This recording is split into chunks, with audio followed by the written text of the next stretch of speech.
denn wir versuchen, den gesamten Schwarzwald von Nord nach Süd zu durchqueren. Ja, und das erste größere Problem, was wir haben, ist tatsächlich das Wetter. Seit gestern eine Unwetterwarnung, vereinzelt ein Gewitter. Niemand weiß genau, wann die kommen werden, wie schnell die kommen werden.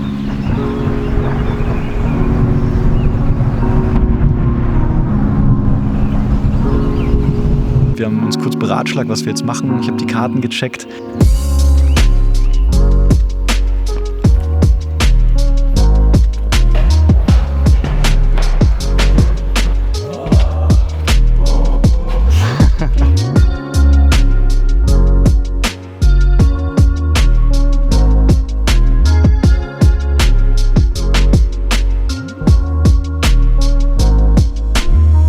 Schlafplatz ist ja auch phänomenal. Alle sind auch aufgeschreckt in der Schutzhütte und drumherum und wir dachten erst, es sind irgendwie Schüsse aus dem Wald. Ein Holzplateau und anscheinend ist hier niemand.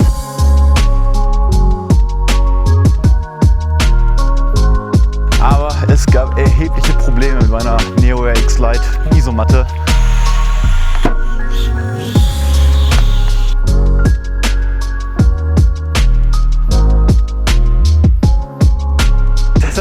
Regnet es einfach jetzt. Sind doch schon ordentlich nass. Wir wollten unbedingt bis hierhin jetzt kommen. Wir kennen alle, die auch den Westweg laufen wollen. Der Anstieg nach Hausach Richtung Süden ist mit Abstand der härteste. Wir sind in 13 Kilometer 1100 Meter nach oben gelaufen. Das erinnert uns ganz stark an Schweden hier. Wir haben überall Wollgras. Lecker, lecker.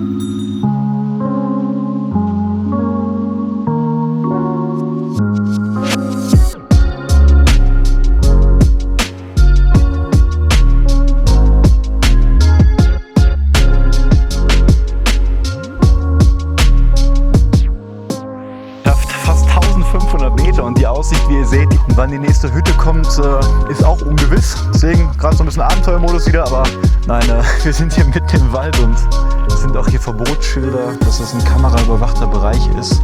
Und wie wir jetzt erkennen können, sieht man die Alpen schon im Hintergrund. Ich hoffe, ihr könnt das sehen. Die Karte, die wir bei hatten, die hatte eine Wasserquelle eingezeichnet, auf die wir uns verlassen hatten und die war auch gar nicht mehr da.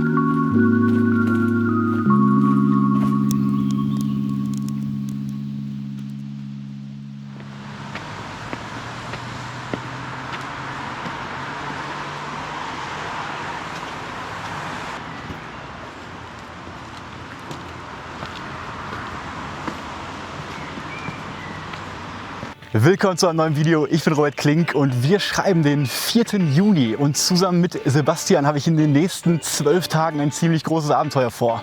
Denn wir versuchen, den gesamten Schwarzwald von Nord nach Süd zu durchqueren. Das Ganze machen wir mit einem relativ leichten Gepäck. Wir haben beide 3,5 Kilo nur auf dem Rücken Ausrüstungsgewicht und versuchen dann eben jeden Tag Distanzen zwischen 20 und 35 Kilometer hinter uns zu bringen. Ja, wir laufen auf dem sehr, sehr bekannten und beliebten Westweg, einer der Top Trails of Germany, vielleicht sogar der schönste, wir werden es rausfinden. Ja, und wir haben Samstag 2 Uhr, sind vor einer Stunde etwa gestartet in Pforzheim. Unser gesamter Weg durch den Schwarzwald führt uns am Ende nach Basel in die Schweiz. Von dort aus werden wir dann mit dem Zug wieder zurückfahren. Ja, wie gesagt, sind 12 Tage eingeplant. In der Hälfte machen wir einen Tag, wo wir gar nicht laufen, ein Zero Day. Ich glaube, das ist am Tag 6. Und ansonsten haben wir natürlich im Rucksack Schlafsäcke, Isomatten und Zelte und werden jeden Tag woanders übernachten. Trekkingcamps gibt es hier, davon haben wir 1 gebucht. Wir werden oft in Schutzhütten schlafen, mitten im Wald und auch 1-2 Mal auf Campingplätzen oder Gasthöfen, um mal zu duschen und Wasser aufzufüllen. Ja, ich denke, das wird eine sehr spannende Tour. Ich hoffe, ihr begleitet uns und los geht's.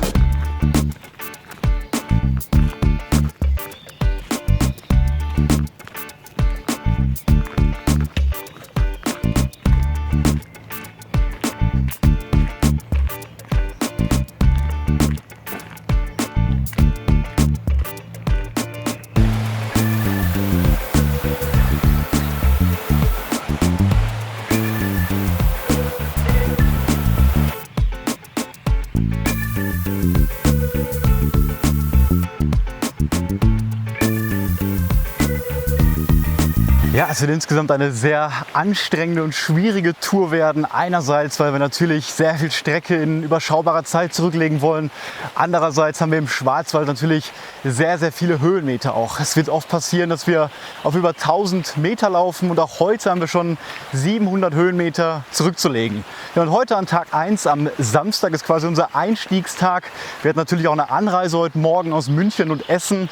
Und für heute haben wir uns nur 23,4 Kilometer vorgenommen. Unser Ziel sind heute die Wolzemer Steine, eine Felsformation, glaube ich, war noch nie selber da, aber direkt daneben im Wald befindet sich eine Schutzhütte, bei der wir versuchen werden zu übernachten.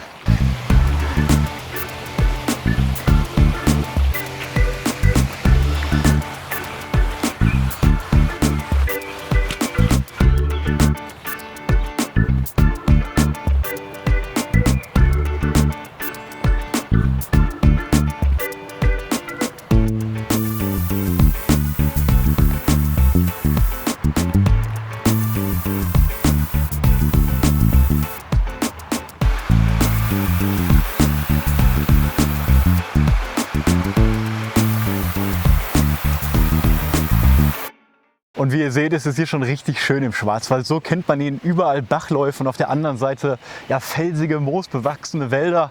Und so langsam entfernen wir uns auch von Pforzheim, haben 10 Kilometer gemacht und gehen jetzt gleich wirklich ja, sehr stark nach oben. Ja, und das erste größere Problem, was wir haben, ist tatsächlich das Wetter. Es sieht zwar gerade relativ schön hier aus, wir haben um die 20 Grad Lufttemperatur, allerdings ist es sehr, sehr schwül. Und das liegt eben daran, ja, dass seit gestern eine Unwetterwarnung für das ganze Pfingstwochenende jetzt ausgesprochen wurde. Vielleicht habt ihr davon gehört. Und das trifft vor allem eben den Süden von Deutschland, Bayern und eben auch hier die Schwarzwaldregion. Gestern ging es schon ein bisschen los, heute geht es einigermaßen, bis darauf, dass es so schwül ist. Aber morgen soll es hier richtig losgehen. Und das war ein Grund, ja, wo Sebastian und ich geschaut haben, ob wir die Tour nicht dann anders planen müssen, verschieben müssen. Und wir haben gesagt, wir wollen Abenteuer erleben und deswegen laufen wir den Weg trotzdem. Morgen wird sehr, sehr hart. Wir haben 34 Kilometer, schlafen abends im Wald bei dem Trekkingcamp, wo wir wahrscheinlich ganz alleine sein werden, sind aber die meiste Zeit des Tages auf über 1000 Meter Höhe. Ja, diese vereinzelten Gewitter, niemand weiß genau, wann die kommen werden, wie schnell die kommen werden, sollen aber so ja, zwischen 12 und 18 Uhr stattfinden. Wir haben uns ein paar Sachen überlegt, wo wir vielleicht einen Notabstieg machen können, wo wir vielleicht irgendwelche Lokalitäten oder Schutzhütten haben, um das Gewitter auszusetzen. Aber selbst wenn wir das Gewitter dann ein paar Stunden aussetzen müssen, ja, wird das mit der Distanz an dem Tag sehr schwer und wir kommen vielleicht erst nachts dann an. Deswegen da haben wir ein bisschen Bedenken natürlich. Wir versuchen so gut wie möglich zu laufen, aber Sicherheit geht natürlich vor und wenn es dann so weit kommt, müssen wir wahrscheinlich querfeldein irgendwie vom Berg runter und Schutz suchen. Aber lassen wir uns überraschen. Heute geht es erstmal weiter hier um 4:30 mit 13 Kilometern noch.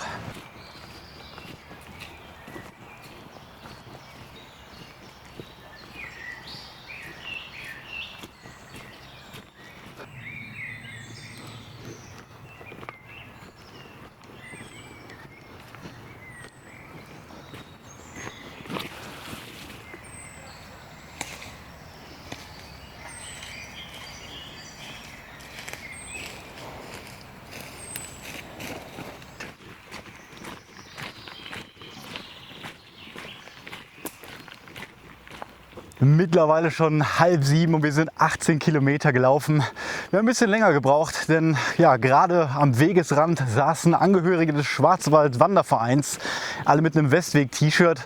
Ja, und die haben uns auf ein isotonisches Getränk eingeladen und ja, wir haben kurz mit denen da eine Stunde, glaube ich, gesessen und gesprochen. Die haben uns noch mal Tipps gegeben. Ja, und ansonsten ist der erste Tag relativ anstrengend, gerade mit der Hitze, die jetzt zum Glück ein bisschen nachlässt. Hatten wir aber schon sehr starke Probleme bei den Anstiegen. Es war sehr, sehr heiß, mussten öfter Pause machen, haben sehr stark geschwitzt. Wie gesagt, geht es jetzt gerade. Und der erste Tag ist natürlich immer ein bisschen besonders, weil man natürlich da alles mit im Rucksack bei hat. Wir haben Proviant für 4 Tage dabei. Also 4-mal Track and Eat, 4-mal Snacks, 4-mal Frühstück. weil wir nämlich nach 4 Tagen die erste Nacht quasi in so einem Gasthof machen, ist das, glaube ich. Und da machen wir jetzt genau, wie wir es in Schweden auf dem Kungsläden auch gemacht haben. Wir haben uns vorher 2 Boxen zu Hause gepackt, die wir uns zu den jeweiligen Punkten immer hinschicken. Das heißt, wir verbrauchen unseren ganzen Proviant bis da auf und können dann da hoffentlich unser Paket annehmen und dann wieder alles in den Rucksack neu auffüllen. Wasser ist natürlich auch ein Thema, verbraucht man bei dem Wetter auch mehr. Deswegen sind wir froh, dass wir gerade was umsonst bekommen haben. Und jetzt haben wir noch so 2,5 Liter, würde ich sagen, jeder. Und mal gucken, ob das für die Nacht reicht. Und man muss natürlich hier mal schauen, wo Wasser ist. Ich habe mir die Wasserquellen noch gar nicht voll so genau angeguckt.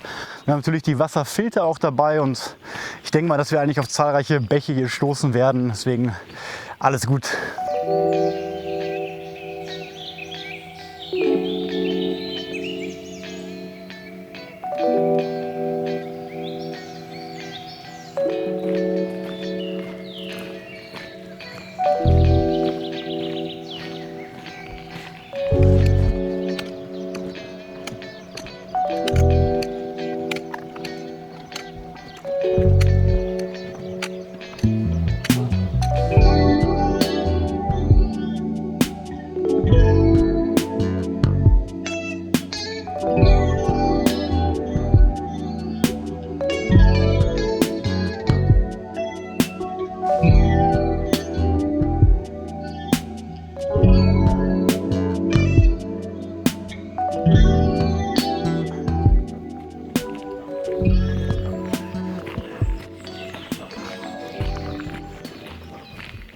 Ja, 7:45 und 24 Kilometer gelaufen und da seht ihr vielleicht im Hintergrund die Hütte, zu der wir eigentlich wollten. Ich habe die auch gerade kurz gefilmt und wollte euch dann eigentlich sagen, dass wir endlich angekommen sind. Ich habe dann aber gesehen, dass da schon ein Wanderpärchen, die auch den Westweg laufen, schlafen, beziehungsweise schon fast kurz vorm Schlafen waren und sich da ausgeruht haben. Ja, das war so eine kleine Tipi-Hütte und drumherum alles Matsch, also keine Möglichkeit, da jetzt noch zu zelten oder zu lagern und wir wollten jetzt auch nicht stören. Deswegen, der erste Punkt, der sich von der Planung jetzt abweicht. Wir haben uns kurz beratschlagt, was wir jetzt machen. Ich habe die Karten gecheckt. Wir laufen jetzt doch noch weiter zum nächsten Dorf, durch das nächste Dorf durch und da sind wohl noch 2 Hütten, die wohl oft verschlossen sind, aber wir hoffen, dass wir davor oder dahinter irgendwie was Flaches finden, wo wir dann schlafen können. Problem ist, dass wir morgen früh eigentlich in dem Dorf Wasser auffüllen wollten für den Tag morgen, weil dann erstmal nicht so viel kommt und es ja auch gewittern soll und wieder sehr warm wird. Deswegen versuchen wir jetzt gleich noch Wasser heute Abend irgendwie zu finden. Vielleicht haben wir wieder Glück auf einen netten Anwohner. Dann noch knapp 1 Stunde, 1,5 zu den Hütten zu laufen und dann zu hoffen, dass wir da einen Schlafplatz finden und uns ein bisschen ausruhen können. Wir sind auf jeden Fall noch einigermaßen fit, würde ich sagen, Sebastian. Ja, auf jeden Fall noch fit, also fitter als bei unserer letzten Wanderung. Auf jeden Fall. Und wir haben dann morgen halt ein bisschen weniger, statt 34 Kilometer auch nur 29. Deswegen geht's jetzt hier abenteuerlich weiter. Bis gleich. Ja, und hier sind sie, die Wolzener Steine. So eine kleine natürliche Steinformation, glaube ich. Hatten wir erhofft, beim Tageslicht zu sehen, aber sieht auf jeden Fall auch so relativ spektakulär aus. Jedenfalls echt besonders geformt, würde ich sagen.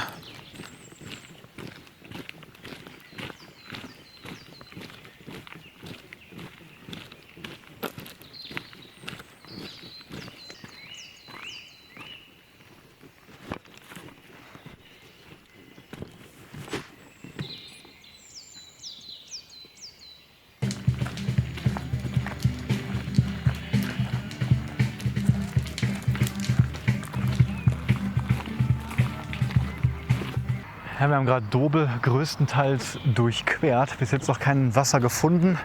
Aber hier ist das erste Sonnentor und da läuft man auf dem Westweg durch viele durch. Man kann sich hier, glaube ich, auch irgendwo so einen Stempel holen für so eine kleine Wandermappe oder Karte.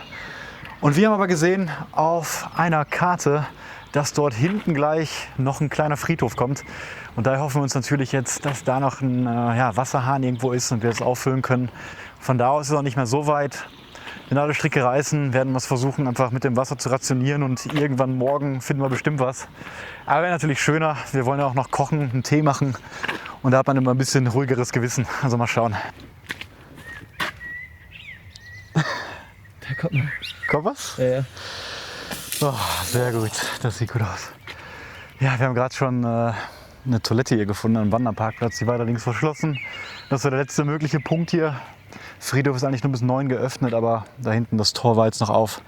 Deswegen füllen wir jetzt mal alles auf und dann geht es endlich zur Schutzhütte. Okay, dieses Haus hier haben wir uns rausgesucht.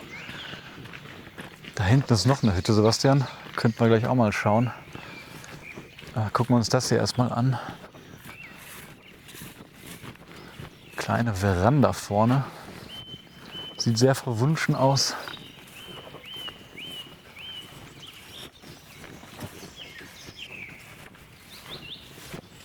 Oh! Das sieht sehr, sehr gut aus, Sebastian, würde ich sagen. Das sieht perfekt aus. Leider vorher. Hier bleiben wir. Und jetzt erstmal auspacken.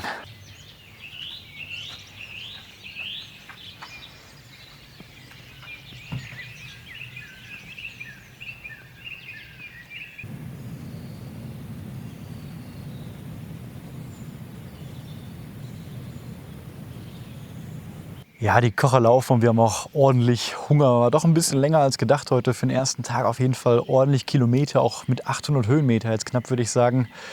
Sehr entspannte Hütte jetzt hier doch zum Schluss und ihr hört es auch so ein bisschen, die Vögel im Hintergrund, wirkt alles sehr entspannt. Man hört die Stadt Dobel noch im Hintergrund, die ist in die Richtung. Da war auf dem Fußballplatz irgendwie so ein kleines Fest. Aber es stört auch nicht und ich denke mal, heute nachts wird dann ein bisschen leiser werden. Ja, für uns gibt es gleich Track and Eat, beide Couscous mit Gemüse. Da haben wir jeden Abend einen Beutel dabei und um die Kaloriendichte von dem Essen zu erhöhen, haben wir noch Röstzwiebeln immer bei. Da packen wir noch ein bisschen dazu. Dann erhöht man das nochmal so um 300 Kalorien. Das Ganze schmeckt auch noch ein bisschen salziger und gewürzter. Ja, nach dem Essen werden wir relativ schnell das Zelt aufbauen. Ich weiß noch nicht genau, ob irgendwie auf dem Boden oder vielleicht doch unter dem Vordach. Die Chance auf Gewitter besteht natürlich immer noch. Da müssen wir ein bisschen aufpassen. Morgen auf jeden Fall das Wetter checken. Aber jetzt erstmal, dann baue ich das Zelt auf und dann melde ich mich noch mal aus dem Zelt später. Ja, 11:30 und wir liegen im Zelt und das war schon eine halbe Stunde, haben uns hier gemütlich gemacht und so langsam werden wir auch müde. Schließlich waren die 28 Kilometer am ersten Tag doch ein bisschen anstrengender als gedacht. Die Musik vom Dorf drüben hat aufgehört. Man hört jetzt so ganz langsam, dass der Wind stärker wird. Das Problem ist, dass wir leider kein Internet hier haben, keinen Empfang. Deswegen wollten wir eigentlich checken, wann das Gewitter losgeht und wir können jetzt quasi nur auf unser Gehör hören, ob man irgendwie schon was hören kann. Aber sonst müssen wir uns morgen überraschen lassen. Der erste Tag war auf jeden Fall sehr, sehr spannend. Der erste Teil ab Pforzheim noch relativ stadtnah, dann im Schwarzwald, richtig angekommen im Wald, wunderschön direkt. Wir haben sehr viele Leute heute getroffen, die auch den Westweg laufen. Und das hat uns ja auch an dem Trail jetzt so gefallen, wie auf dem West Highland Way, dass hier so eine große Community quasi ist. Ja, und dann am Ende noch mit der Schutzhütte, dass die belegt war natürlich auch ein bisschen Abenteuer dann auf einmal. Haben dann noch eine viel schönere Hütte meiner Meinung nach gefunden und haben dann morgen auch ein bisschen weniger. Ja, jetzt nimmt der Wind gerade richtig zu und wir freuen uns auf die Nacht. Bis morgen.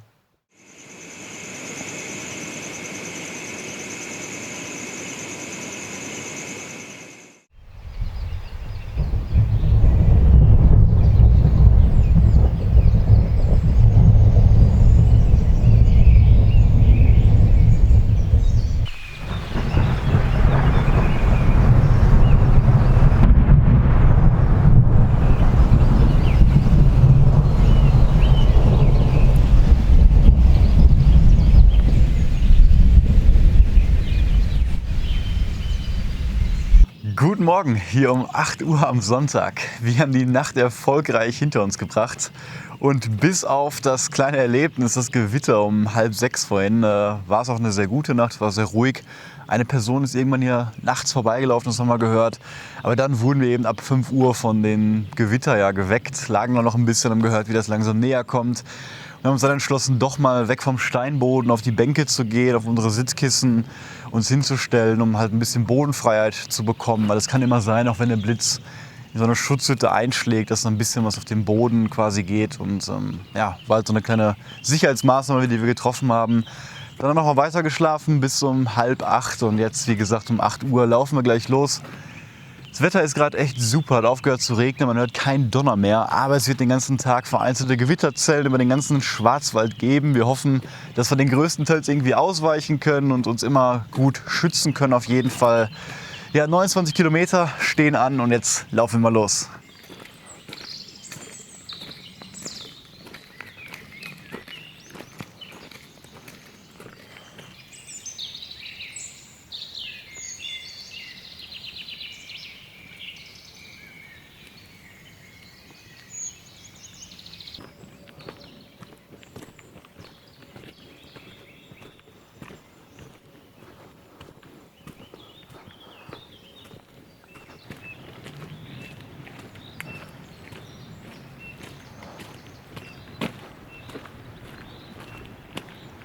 Ja, 9:30 und auf 1000 Meter Höhe endlich angekommen und es ist unglaublich nebelig hier oben, also als ob wir irgendwie durch eine Wolke laufen.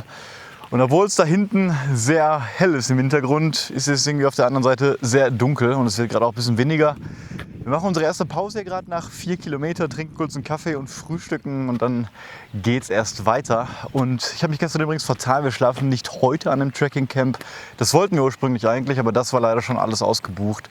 Deswegen schlafen wir heute an einer Schutzhütte in der Nähe von einem See hinter Vorbach. Das ist eine Schutzhütte, die sehr, sehr beliebt ist. Deswegen es echt sein kann, dass wir dort wieder viele Menschen haben. Da gibt es auf dem Dachboden, wo viele Leute bivakieren. Und dann müssen wir mal schauen, ob wir da einen Platz finden. Ja, ansonsten schlafen wir dann eben morgen Abend auf dem Trekking Camp und da sind wir dann auch, glaube ich, ganz alleine.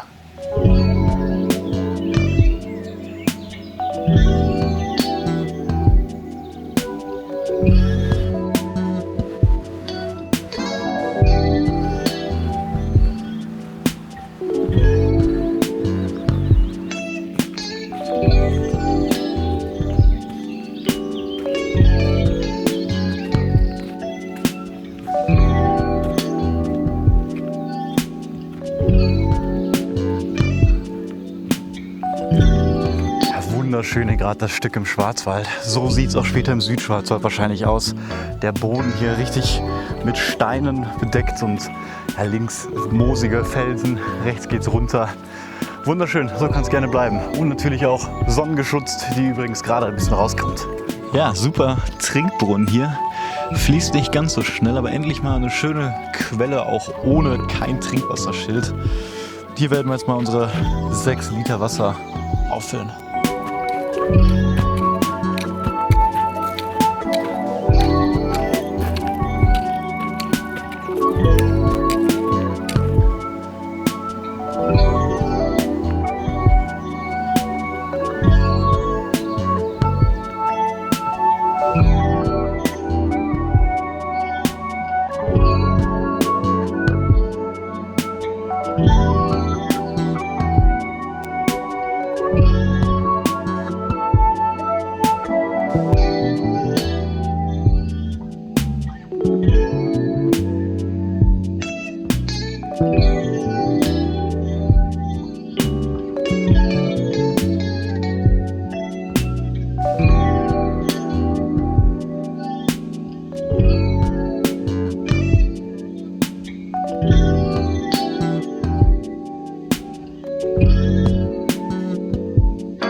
Ja, mittlerweile 20 nach 4 und ihr habt es gerade gesehen, wir waren auf dem Kaiser-Wilhelm-Turm, eine wunderbare Aussicht gehabt über den gesamten Schwarzwald.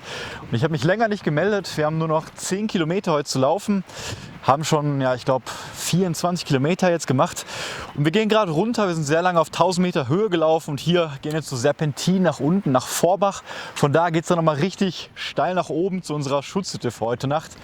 Ja, wir haben extrem viele andere Westwegwanderer getroffen. Hier ist sehr, sehr viel los und auch nochmal jemanden, den wir gestern schon getroffen haben. Der kam uns heute nochmal entgegen, ist dann 10 Kilometer mit uns mitgelaufen.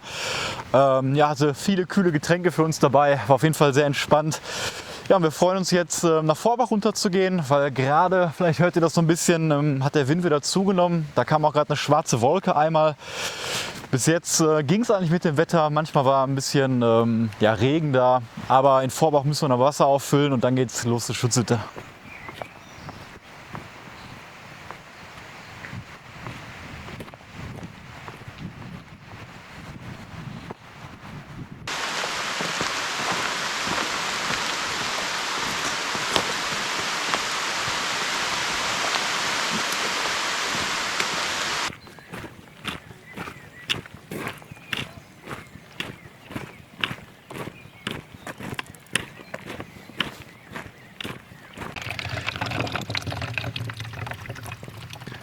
Perfekt mal wieder ein Trinkwasserbrunnen hier kurz vor Vorbach. Ja, eigentlich haben wir noch 8 Kilometer, aber wir haben keine Lust, gleich wieder in der Stadt noch irgendwas zu suchen. Das war gestern echt stressig, in einem anderen Dorf dann noch einen Friedhof zu finden. Deswegen haben wir jetzt so viel Wasser getrunken, wie wir konnten, füllen jetzt nochmal alles auf, also jeder 3,5 Liter und dann sollte das für heute Nacht auf jeden Fall reichen.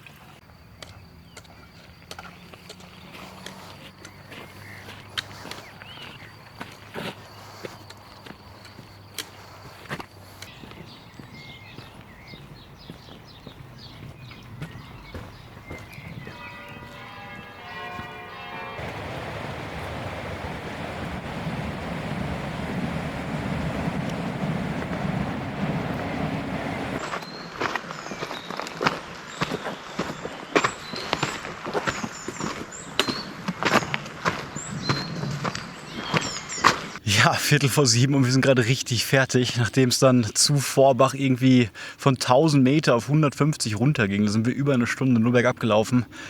Geht es jetzt natürlich wieder hoch aus dem Dorf raus und ich glaube, wir sind gerade bei 500 Metern und wir müssen wahrscheinlich noch auf 700. Aber es ist nicht mehr weit, wir sind kurz vor der Schutzhütte und sind sehr gespannt, wer uns da alles erwartet. Bis jetzt alle Wanderer, die wir getroffen haben, haben unten in Vorbach Schluss gemacht, sich da irgendwie ein kleines Hotelzimmer genommen. Wir denken auf jeden Fall, dass da welche sein werden, aber wir haben uns sagen lassen, dass der Platz da so groß ist, dass man auf jeden Fall da sein Zelt hinstellen kann. Eine Feuerstelle gibt es auch noch. Also vielleicht haben wir da nette Gesellschaft und ein kleines Lagerfeuer. Aber jetzt, Sebastian, geht es erstmal an die letzten Meter. Endlich angekommen. Mal gucken, wer jetzt hier alles ist.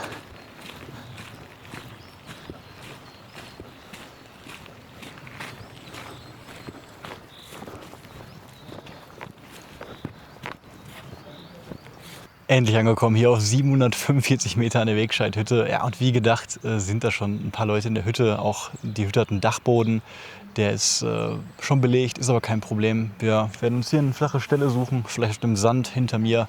Eine andere Frau baut auch noch ihr Zelt hier vor auf. Und ja, ich denke mal, da finden wir gleich einen Platz. Und da wir noch recht früh haben, werden wir jetzt hier erstmal gleich die Sachen ausbreiten. Das Zelt muss von heute Nacht auch noch ein bisschen trocknen. Werden in Ruhe kochen und dann melde ich mich später nochmal zu einem Fazit des Tages. Ja, 23 Uhr mittlerweile und das war ein richtig netter Abend hier in der Schutzhütte. Hier waren 4 oder 5 andere Westwegwanderer. Wir saßen alle nett am Feuer, haben noch ein bisschen was gegessen, uns ausgetauscht und ja, die ersten sind jetzt schlafen gegangen und deswegen sind wir auch im Zelt auch langsam richtig müde. Der Tag heute war auf jeden Fall ein voller Erfolg. Der Weg heute war noch viel schöner als gestern, wo es aus Pforzheim losging. Heute hat der Schwarzwald schon gezeigt, was er kann. Mit dem Gewitter hatten wir auch bis auf heute Nacht richtig Glück. Und ja, das Schönste heute eigentlich war die ganze Community, die ganzen Leute, die wir getroffen haben. Die Personen, mit denen wir mitgelaufen sind, die uns auch Getränke gegeben haben. Das macht einfach richtig Spaß, sich mit mehreren auszutauschen über den Weg. Und ja, der Schlafplatz ist ja auch phänomenal. Wir freuen uns auf die Nacht und auf den Tag morgen. Morgen geht es dann weiter zum Trekkingcamp. Da sind wir auch gespannt, wie das wird. Also, bis morgen.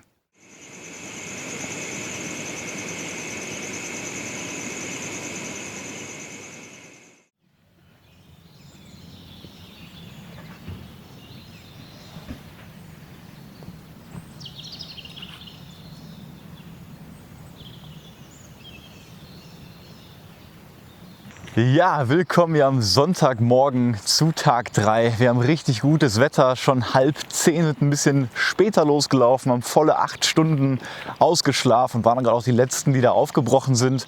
Denn heute haben wir nur eine kürzere Etappe von 23 Kilometer, weil wir unbedingt an diesem Trekkingcamp Seibelzec geschlafen wollten. Wir wissen noch nicht genau, wo das ist, deswegen kann es ein Kilometer mehr oder weniger sein, denn die GPS-Koordinaten bei diesen Trekkingcamps bekommt man quasi, wenn man das gebucht hat, erst noch mal ein bisschen vorher. Deswegen schauen wir mal, ob wir das später finden. Ansonsten war die Nacht relativ gut. Das einzige Problem war gestern, als wir eingeschlafen sind, so um 11:30, hat es auf einmal laut geknallt und dann nochmal und alle sind auch aufgeschreckt in der Schutzhütte und drumherum und wir dachten erst, es sind irgendwie Schüsse aus dem Wald von Jägern. Es hat sich aber herausgestellt, dass das direkt aus unserem Zelt kam, denn es war meine Neo RX Lite, die leider das Blow-Up-Phänomen jetzt nach 3 Jahren hatte. Das heißt quasi, dass 2 einzelne Luftkammern zu einer großen wurden und dann noch eine weitere zu noch einer größeren. Ja, und die isoliert natürlich trotzdem, die Luft bleibt auch drin, aber da kommen halt so Beulen dann rein, so kleine Luftkissen. Ich hatte das große Glück, dass das genau am Kopfteil passiert ist, weswegen das eigentlich so ein praktisches Kissen jetzt ist. Ich habe überlegt, ob ich mir jetzt eine neue vielleicht hier schon bestellen soll zu unserem Zero Day. Ich versuche es aber erstmal so. Ich hoffe, dass die jetzt so bleibt und nicht weiter aufplatzt. Und deswegen versuchen wir erstmal so. Und jetzt geht's weiter auf die 23 Kilometer. Wetter scheint super zu sein, kein Regen angesagt und los geht's.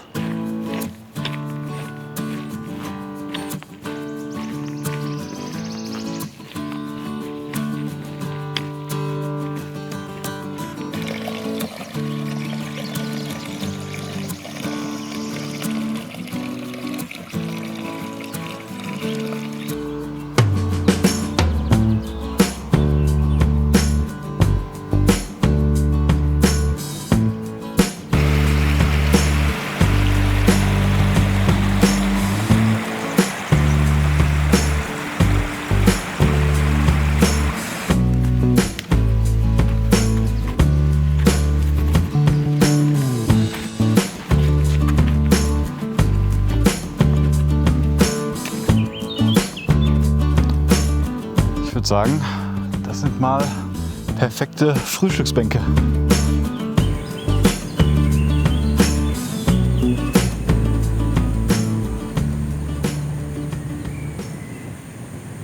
Mittlerweile 11:45. Wir haben über eine Stunde gerade an einem kleinen schönen See die Frühstückspause gemacht, war super angenehm.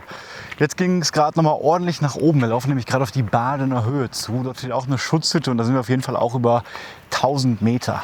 Ja, und ich wollte noch was zu den Schlafplätzen generell von uns sagen. Wir bemühen uns natürlich hier im Naturschutzgebiet und auch Nationalpark Schwarzwald, den wir heute betreten, uns an die Regeln zu halten und nicht in den Wäldern einfach zu schlafen. Wir sind auch oft Schilder, dass man nicht von den Wegen abgehen soll. Und deswegen ist es eben so, dass wir mal längere, mal kürzere Etappen haben. Und wenn es möglich ist, versuchen wir immer auf Campingplätzen oder Trekkingcamps zu schlafen, wo das wirklich geduldet ist. Ansonsten dann auf Schutzhütten, bei Schutzhütten, in Schutzhütten. Da gibt es ja auch zahlreiche von. Und nur im absoluten Notfall, wenn sich gar nichts anbieten würde, würden wir auch am Wegesrand dann auf einer Wiese unser Zelt aufschlagen. Aber generell versuchen wir halt immer, ja, nicht im Wald zu übernachten und auch das so zu timen, dass man zumindest alle 3 bis 5 Tage mal irgendwie duschen kann und mal auf einem Campingplatz oder auch in einem Gasthof schlafen kann. Weil bei der Hitze ist das schon dann angenehm, wenn wir nach 4 Tagen mal duschen können. Heute Abend können wir das im Trekkingcamp noch nicht, aber morgen Abend, und da freuen wir uns auch schon drauf.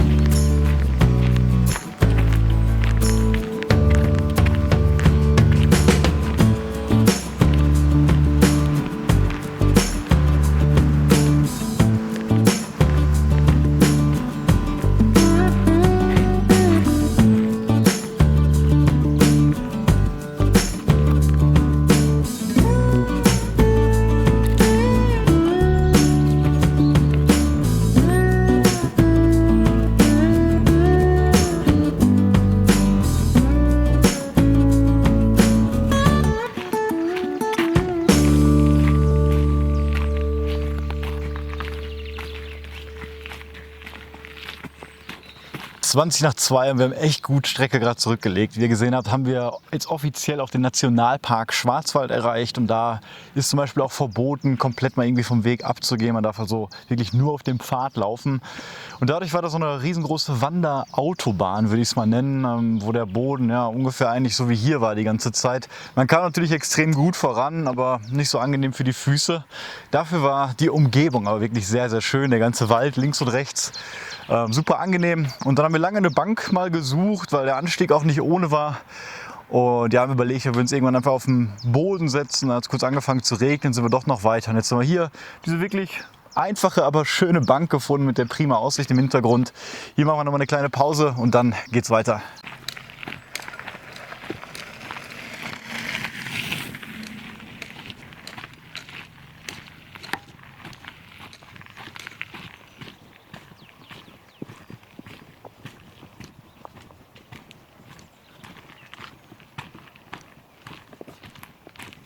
Ja, und dann müssen wir tatsächlich doch zum ersten Mal jetzt am 3. Tag der Tour unsere Ponchos rausholen. Es ist gerade sehr dunkel geworden, regnet jetzt so leicht, aber manchmal kommt ein etwas stärkerer Schauer. Ja, aber generell kann man sich echt nicht beschweren. Der Tag läuft super glatt. Wir haben jetzt zwar ein bisschen Regen, aber wir haben es lieber ein bisschen kühler als wärmer. Also sind immer noch weit über 10 Grad. Wir können hier super im Baselayer noch langlaufen. Ja, und auch haben wir das Trekking Camp jetzt lokalisiert, wo wir da hin müssen. Das ist nicht länger als 1,5 Kilometer ab vom Weg. Kurz davor haben wir noch einen Brunnen, weswegen wir gerade ein bisschen Wasser schon wieder ausgegossen haben, uns voll getrunken haben.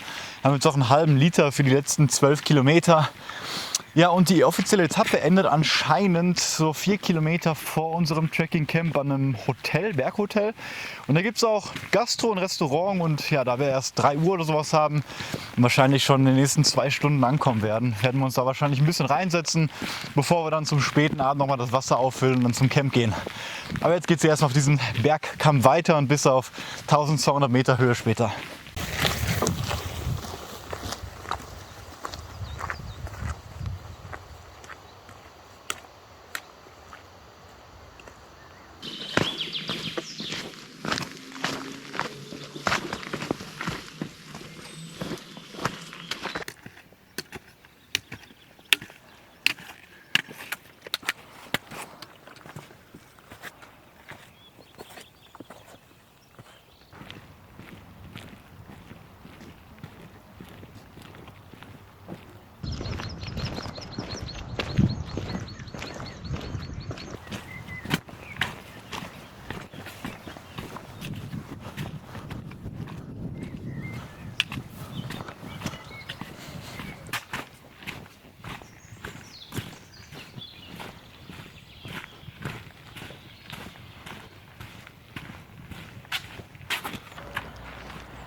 Ja, mittlerweile 7:30. Da dieses Berghotel war richtig gemütlich. Wir saßen fast 2 Stunden da, haben ein bisschen was getrunken, jeder eine kleine Pommes gegessen. Hunger haben wir trotzdem noch, freuen uns unglaublich gleich auf das Track and Eat.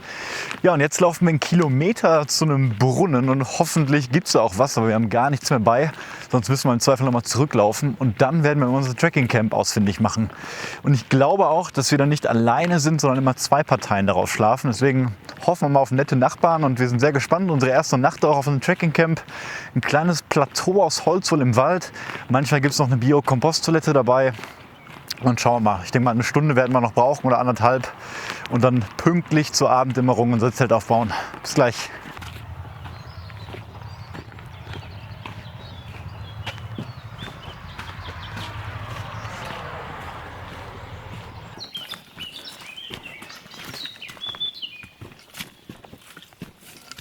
Jo, ich sehe schon, Sebastian. Geil.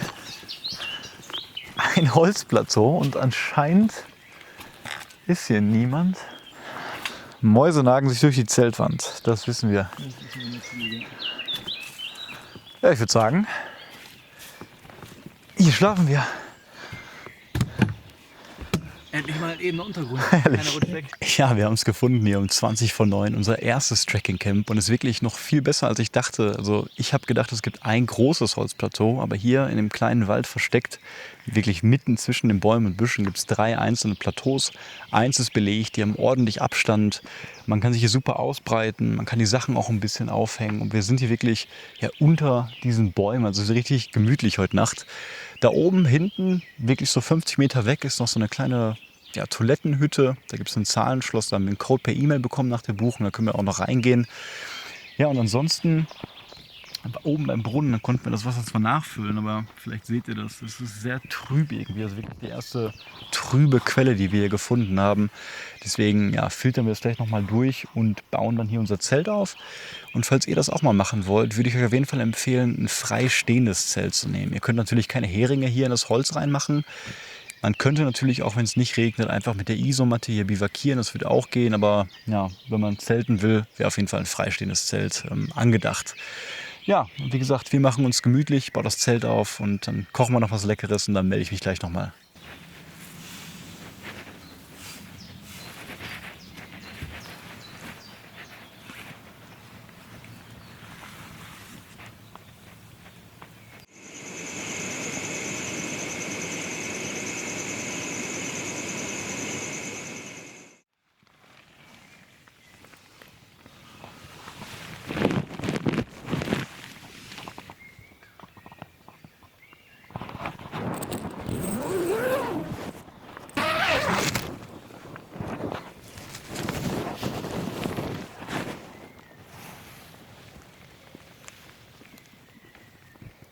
Ja, guten Morgen hier am Dienstag an Tag 4 um 8:30. Wir haben das Zelt zusammengebaut, sind gerade losgelaufen. Es regnet ab und zu mal. Ja, die Nacht, ihr habt vielleicht gemerkt, ich habe gestern kein Video mehr gemacht. Ich wollte eigentlich noch ein Fazit machen. Aber es gab erhebliche Probleme mit meiner Neo Air X Lite Isomatte. Direkt als ich hier aufgepumpt habe, natürlich nicht so viel, weil ich wusste, dass da die Kammern noch weiter aufpoppen könnten. Sind 2 weitere aufgepoppt und jedes Mal geht jetzt so 5 cm der Matratze verloren. Ich habe mich dann ganz vorsichtig draufgelegt und höre dann die ganze Nacht immer nur, wie das weiter aufreißt. Jedes Mal, wenn ich mich bewegt habe, wenn ich geatmet habe. Ich habe dann so viel Luft rausgelassen, bis ich quasi mit der Hüfte schon auf dem Boden lag. Dann ist in der Nacht noch eine aufgegangen, ihr habt es gerade auf dem Video gesehen. Das sieht erstmal nicht so schlimm aus, aber ich kann die eben nicht mehr fester aufpumpen. Und zum Glück lagen wir auf dieser Holzplatte, das heißt die Bodenkälte ging ein bisschen in Ordnung. Aber dennoch war es sehr, sehr ungemütlich, sehr kalt. Ich konnte auf dem Rücken schlafen, lag immer auf dem Holzboden. Und das ist natürlich echt sehr, sehr schade. Heute Nacht schlafen wir zum Glück in unserem Hotelzimmer nach Tag 4. Werden alles trocknen, werden duschen und dann werde ich versuchen, die Isomatte mal komplett aufzupumpen und zu schauen, wie viel kann man noch aufpoppen und ob es irgendwann vielleicht wirklich zielsicher aufhört. Weil danach die Wildcampingnacht, auch wenn es kalt wird, heute waren es 7, 8 Grad heute Nacht, würde ich sagen, wäre es natürlich echt sehr schlimm, wenn wir noch viel mehr aufpoppen würden. Dann kann man nämlich gar nicht mehr drauf liegen und so auf dem Waldboden wäre es auf jeden Fall zu kalt. Ja, ich habe mir gestern eine neue bestellt. an einem Punkt, an unserem Zero Day, wo wir am Freitag sein werden. Das ist noch jetzt 4 Tage hin und ich hoffe, dass es wieder ankommt und ich dann wechseln kann. Zu Hause werde ich mal schauen, ob ich dann von der Garantie von Thermarest Anspruch erheben kann. Ja, und ich weiß, normal kann man auch die so ein bisschen abschneiden, quasi wenn das am Fußende passiert wäre, und da wieder neu zukleben. Da ich jetzt gerade auf einer Tour bin und das vor allem auf der Seite vom Ventil passiert ist, kann ich da auch nicht viel machen, außer zu hoffen, dass das jetzt irgendwie aufhört und ich die vielleicht noch ein bisschen benutzen kann. Ja, und im Notfall, wenn es halt gar nicht geht, müssen wir noch eine Nacht extra irgendwo schlafen, wo ich irgendeinen Untergrund habe, also im besten Fall ein Bett. Aber mal schauen, ich freue mich trotzdem auf den Tag, bin eigentlich relativ fit, wo ich nur ein paar Stunden geschlafen habe. Wetter sieht gerade sehr schön aus, ihr seht das vielleicht so ein bisschen nebelig. Heute stehen nur 19 Kilometer an, wir freuen uns endlich mal auf eine warme Nacht heute. Also los geht's.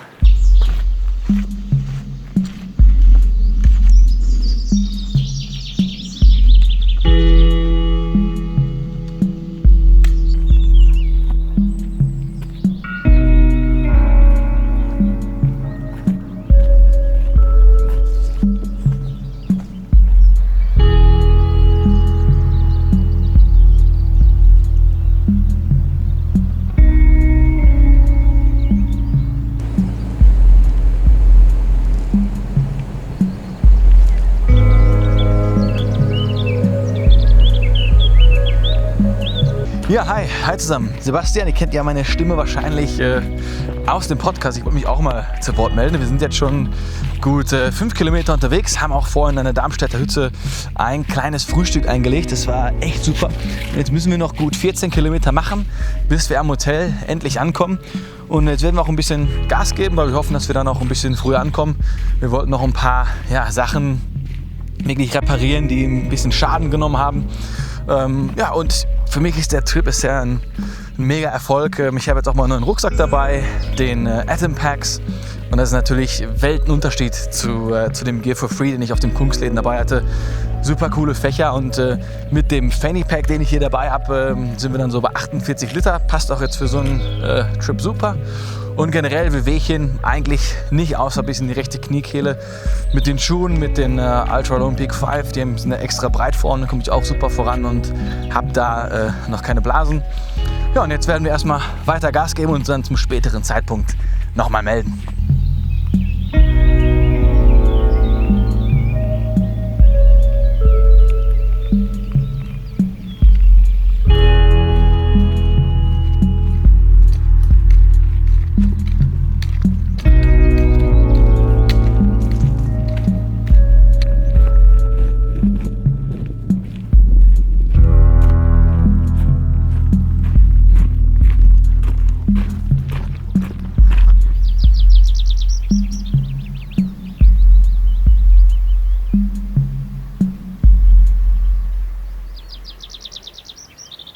Ja, 10 nach 2. Wir kommen heute unglaublich gut voran. Irgendwie am 4. Tag, jetzt 3 Tage eingelaufen. Die ganzen Höhenmeter haben wir super weggesteckt. Wir sind super fit.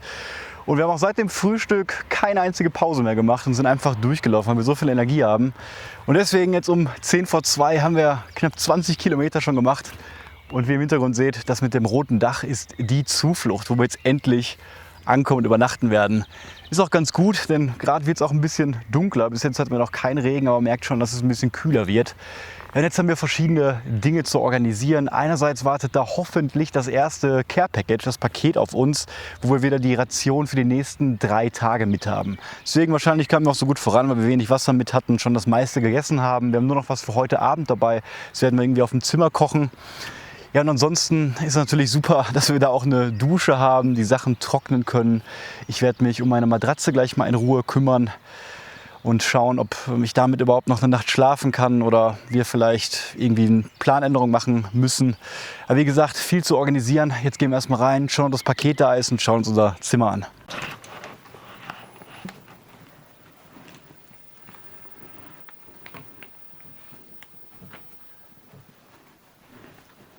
Ja, super Zimmer haben wir auf jeden Fall hier. Wir waren gerade schon duschen, haben uns hier Hiker-Trash-mäßig ausgebreitet und werden gleich ein paar Sachen mal waschen. Hier gibt es leider keinen Wäscheservice, das ist ein bisschen blöd, aber unsere Pakete kamen auf jeden Fall auch an. Die packen wir gleich noch aus und verstauen dann wieder alles und dann haben wir wieder ein bisschen Proviant. Und jetzt teste ich mal die Isomatte und schau mal, ja, wie weit die jetzt irgendwie gleich explodieren wird oder wie stark die noch halten wird. Mal gucken.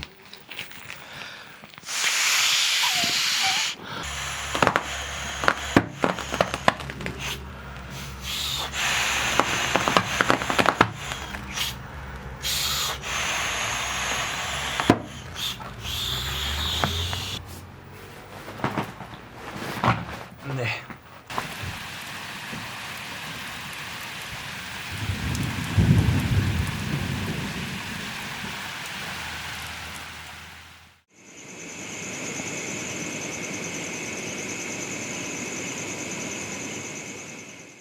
Guten Morgen am Mittwoch hier um 9:30. Wir haben eine wunderbare Nacht im Hotel Zuflucht hinter uns und der Name Zuflucht hat dem Gebäude echt alle Ehre gemacht, denn nachdem wir dort eingecheckt haben und schon ein bisschen auf dem Zimmer war, habt ihr vielleicht in der letzten Aufnahme noch gesehen, hat es unglaublich angefangen zu regnen und zu gewittern.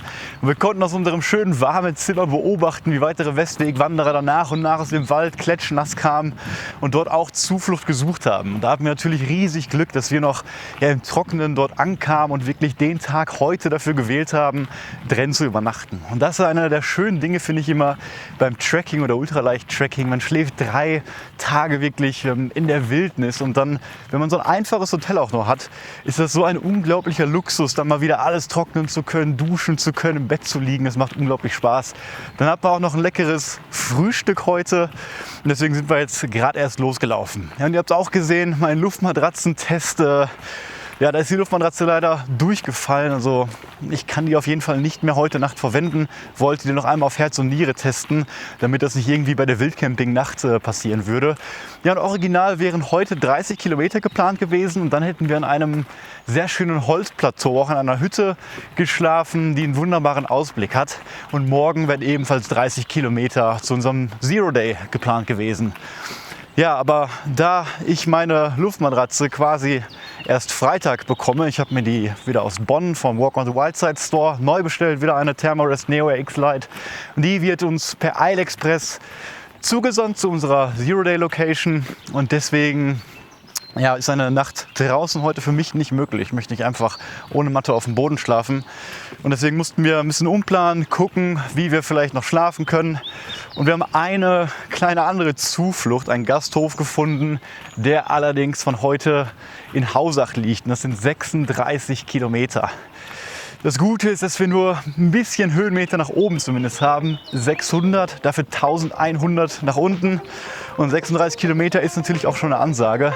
Wir haben gut geschlafen, sind gut gestärkt und versuchen jetzt diese große Distanz bis heute Abend irgendwie zu bewältigen.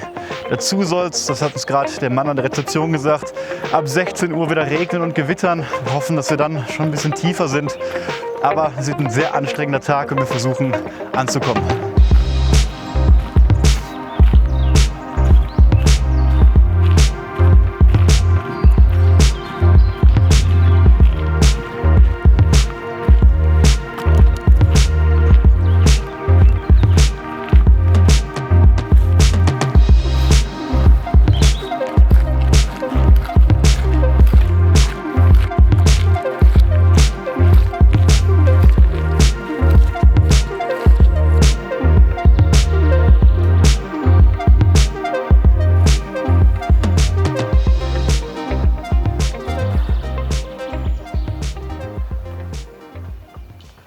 Uhr und genau 12 Kilometer gelaufen und damit 1/3 schon des Tages. Wir kommen sehr gut voran. Der Weg ist nicht ganz so spannend, so eine kleine Autobahn, aber schon ein bisschen Single-Trail-mäßig. Und wir haben nicht nur 1/3 des Tages geschafft, sondern damit auch quasi 1/3 und ein bisschen mehr schon des gesamten Westwegs. 110 Kilometer haben wir ungefähr gelaufen und das Wetter spielt gerade auch noch mit.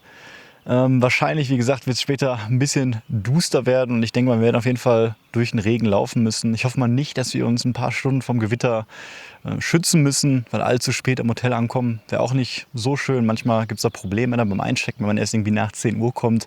Deswegen peilen wir mal so an, spätestens um 9 Uhr da zu sein und bei unserem Tempo gerade sollte das auch klappen.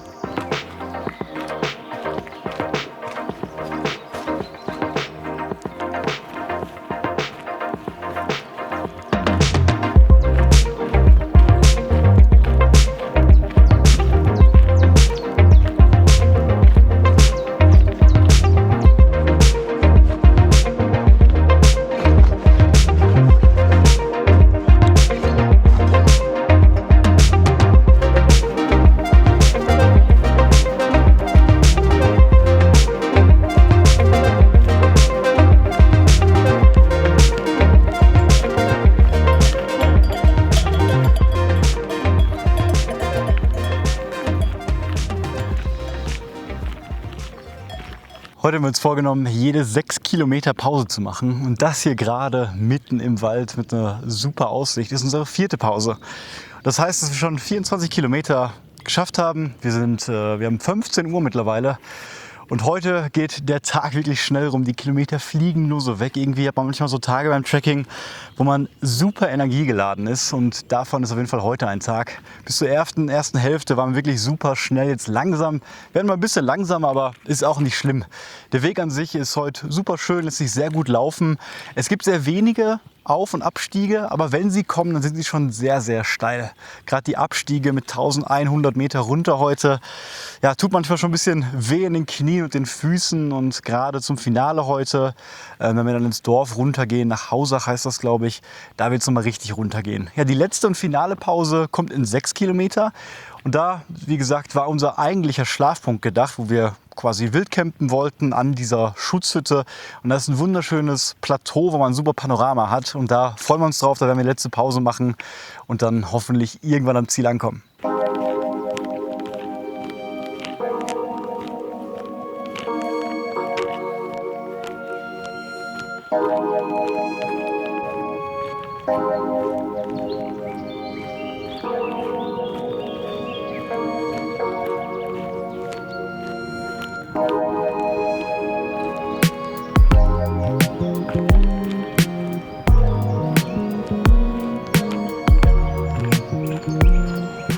Ja, und da sind wir im besten Wetter hier angekommen, nach 30 Kilometer um 3:45.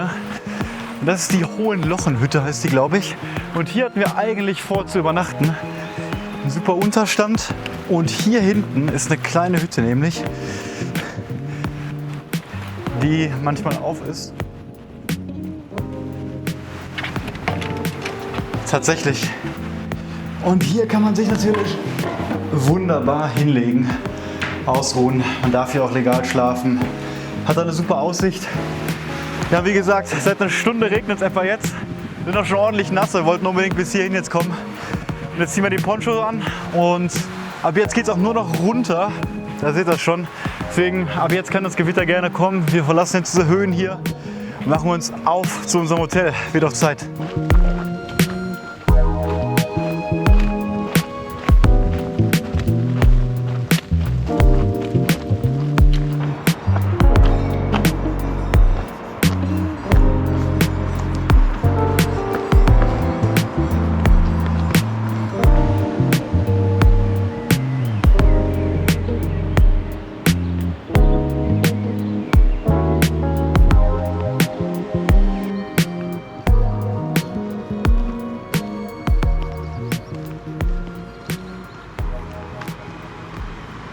17:46 Uhr und wir haben die 36 Kilometer wirklich gut über die Bühne gebracht. Wir sind sehr froh, dass wir keine ernsteren Probleme mit dem Wetter hatten.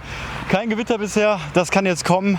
Und mir ist aufgefallen vorhin, dass diese 500 angesagten Höhenmeter, 1100 runter, ja nur quasi für die erste Etappe bis zur Hütte oben gegolten haben. Und danach die letzten 6 Kilometer waren jetzt nochmal richtig schwer. Wir haben auch heute jemanden getroffen, der gesagt hat, dass das wohl so auch die Königsetappen war. Und das können wir bestätigen. Also unsere Beine sind jetzt echt am Limit, unsere Füße tun jetzt ein bisschen weh, sind auch jetzt zum Schluss viele über Asphalt gelaufen. Aber nichtsdestotrotz sind wir nicht so fertig, wie wir dachten. Und ich habe heute Morgen gesagt, wir dachten, wir kommen erst um 21 Uhr an. Wir haben noch nicht mal 18 Uhr, also super gut. Wir freuen uns, dass wir jetzt hier sind, haben das letzte Zimmer übrigens bekommen im Gasthaus zur Blume. Und ich würde sagen, jetzt gehen wir mal rein, erholen uns und ich melde mich morgen früh. Bis dann.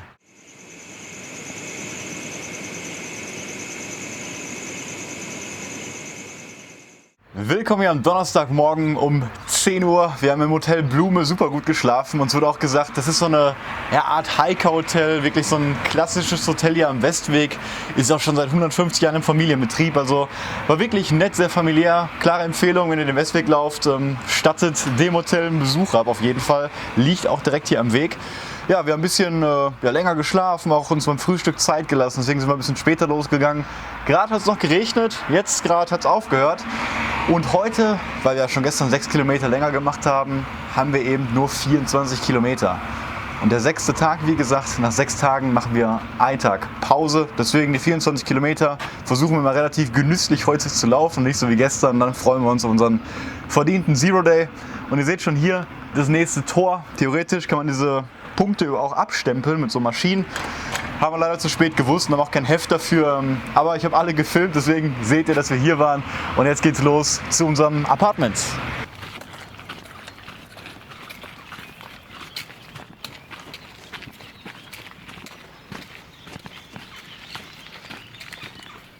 Ja, auch eine super Hütte hier zum Schlafen. Sehr neu gemacht, ein schöner Tisch. Kann man sich auf den Bänken legen. Und hat eine super Aussicht hier.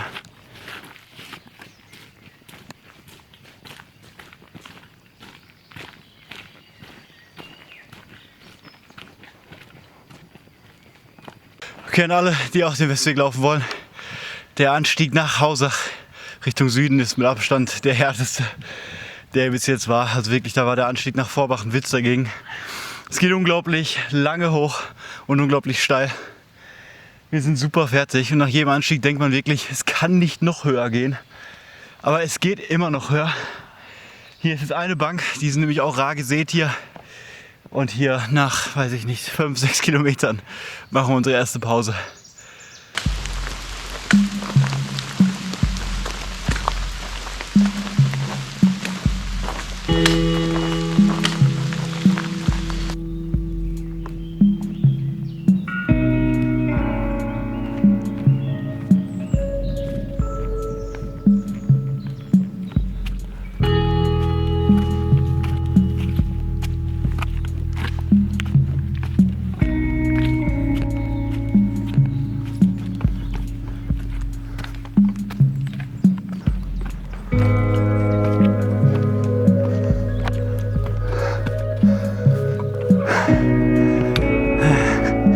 Also, das war auf jeden Fall die Königsetappe heute, beziehungsweise ist es noch. Wir sind in 13 Kilometer 1100 Meter nach oben gelaufen. Also, falls ihr bei der Etappe seid und nicht gerade ultraleicht unterwegs seid oder super trainiert seid, dann macht an diesem Tag nach Hausach eine kurze Etappe. Wir sind froh, dass wir nur 24 machen und nicht heute die 30 wie geplant. Ist schon ziemlich anstrengend, aber 8,4 Kilometer noch, das kriegen wir auch hin. Und jetzt bleibt es ziemlich flach, also wir bleiben jetzt auf diesen 1000 Meter Höhe hier.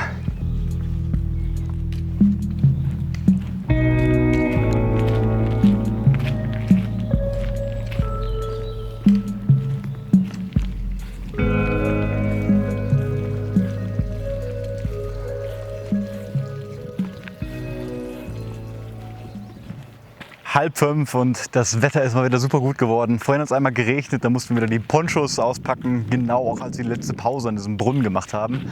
Ja, und der Westweg ging von links und da weiter. Da ist auch wieder so ein Tor, was dann zur Wilhelmshöhe führt, aber wir gehen jetzt hier vom Weg ab und laufen noch 1,8 Kilometer Richtung Schonach zu unserem Airbnb, was wir uns da gemietet haben, die Ferienwohnung. Und da bleiben wir, wie gesagt, heute und den kompletten Tag morgen, an dem wir 0 Kilometer laufen. Da freuen wir uns auch super drauf. Die erste Woche ist dann um und wir sind sehr gespannt, wie es da aussieht.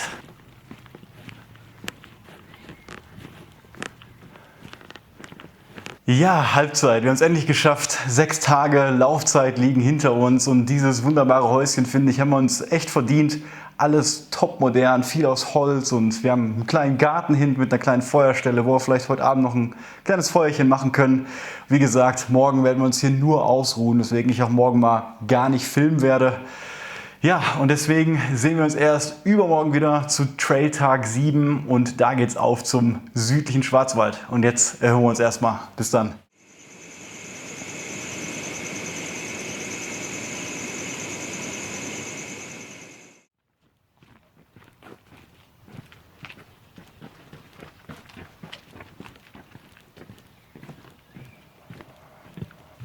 Willkommen zu Trailtag 7 hier am Samstagmorgen um 11 Uhr. Wie ihr gerade gesehen habt, haben wir unglaublich gutes Wetter.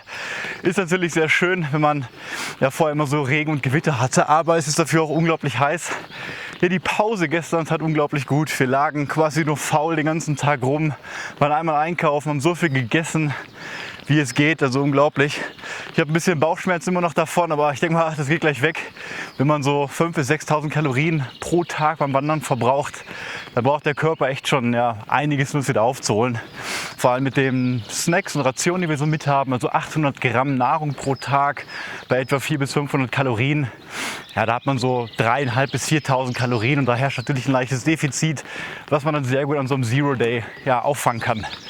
Ja, heute stehen 27 Kilometer an, zum Glück relativ überschaubare Länge und mit überschaubaren Höhenmetern, nämlich nur 600 hoch und 600 runter.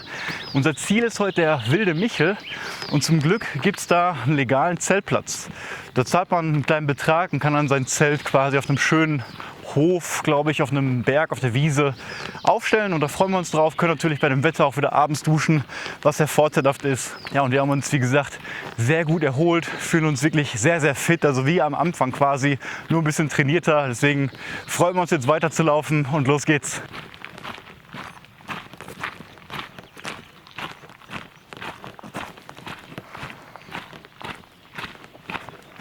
Ja, das erinnert uns ganz stark an Schweden hier. Wir haben überall Wollgras und hier mit den Blindensee. Wir sind gerade in einem Hochmoorgebiet. Es ist natürlich wunderschön, hier einfach durchzulaufen mit diesem ganzen Moosbewuchs und ist auch sehr gut gepflegt auf jeden Fall. Und Schatten haben wir gerade auch noch. Also sehr entspannt hier. Mega.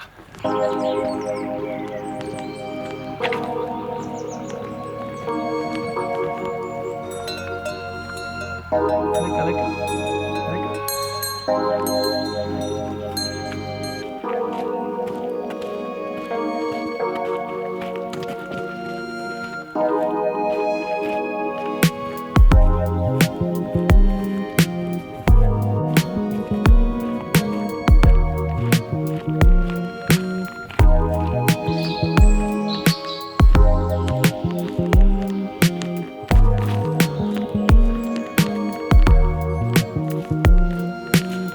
Ja, wir haben jetzt knapp 14 Kilometer schon abgespult und es geht auch recht zügig, weil wir einfach super ausgeruht und auch wirklich sehr gut trainiert schon sind. Und wir hatten vorher noch eine kleine Rast eingelegt, weil da eben am Wegesrand direkt so ein schönes Gasthaus war.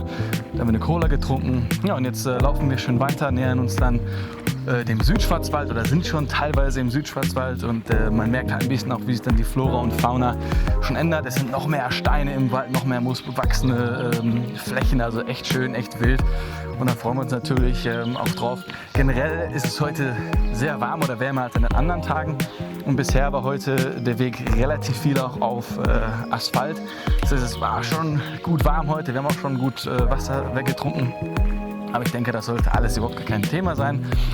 Und was auch noch interessant war, wir kamen an der Donauquelle vorbei. Das hatten wir beide gar nicht so auf dem Schirm. Und es ist natürlich Wahnsinn, wie wirklich dann aus so einer kleinen Quelle dann so ein reißender Strom werden kann, der dann auch hinterher noch ins Schwarze Meer mündet. Also echt viele Highlights hier. Und jetzt freuen wir uns auch noch auf die nächsten Kilometer, die wir hier hoffentlich auch so gut weiter runterspulen. Mein Knie macht auch noch gut mit. Also die Wehwehchen sind quasi auch fast ganz vorbei. Also echt ein toller Tag und wir freuen uns darauf, wie es weitergeht.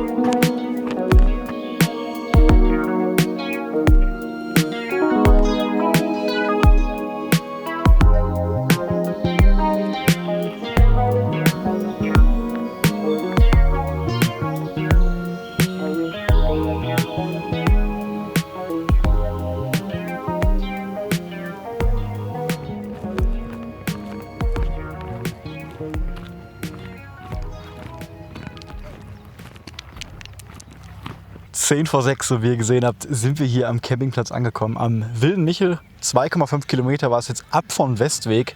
Und wirklich, ihr habt es vielleicht in der Waldaufnahme vorhin gesehen, das war echt der schönste Teil heute des Tages. Wir waren mitten im Wald, man hat absolut nichts gehört. Es war paradiesisch. Ja, und ich habe ganz vergessen zu erwähnen, es hat geklappt mit meiner neuen Luftmatratze. Die Neo RX Lite kam zum Haus, zum Zero Day, erfolgreich an. Ich muss jetzt leider beide mitschleppen, also zweimal 340 Gramm, aber ab heute kann ich wieder zelten, kann auf der Wiese liegen, ohne irgendwie Querschnips gelähmt zu werden. Und ja, wir haben ja anscheinend richtig Glück mit diesem Campingplatz. Der wilde Michel scheint anscheinend jetzt einen neuen Besitzer zu haben und hier ist heute so eine Art Metal-Festival und total nette Leute überall. Der Gastgeber hat uns hier gerade rumgeführt. Wir sind ein bisschen weiter weg, haben einen ruhigen Zeltplatz. Ich denke mal, wir werden nicht allzu viel von der Musik heute hören, aber hier werden wir uns einen netten Abend machen. Und ich kann auch nur sagen, der Westweg macht einfach total Spaß. Auch, dass wir so ein bisschen kürzere Etappen die ganze Zeit haben, immer 25 bis 30 Kilometer, sorgt halt dafür, dass wir auch mal früh ankommen, noch hier diesen sommerlichen Tag genießen können und immer ja, diese wunderschönen Orte auch genießen können. Morgen zum Titisee, da freuen wir uns auch drauf, haben Zelten da wirklich direkt am Wasser, hoffen, dass wir da sogar schwimmen gehen können. Hier gibt es auch wieder eine Dusche, also es macht einfach unglaublich Spaß. Ich werde übrigens auch unsere Etappen und Schlafplätze unten in der Beschreibung einmal posten, wenn ihr den Westweg selber machen wollt und ihr habt da auch ein bisschen mehr Zeit. Man kann den natürlich in 10 Tagen machen, wir machen ihn ja in 11 bis 12 Tagen und das lohnt sich wirklich. Deswegen schaut gerne mal rein, falls ihr das wiederholen wollt und ich würde sagen, wir melden uns morgen zurück. Bis dann.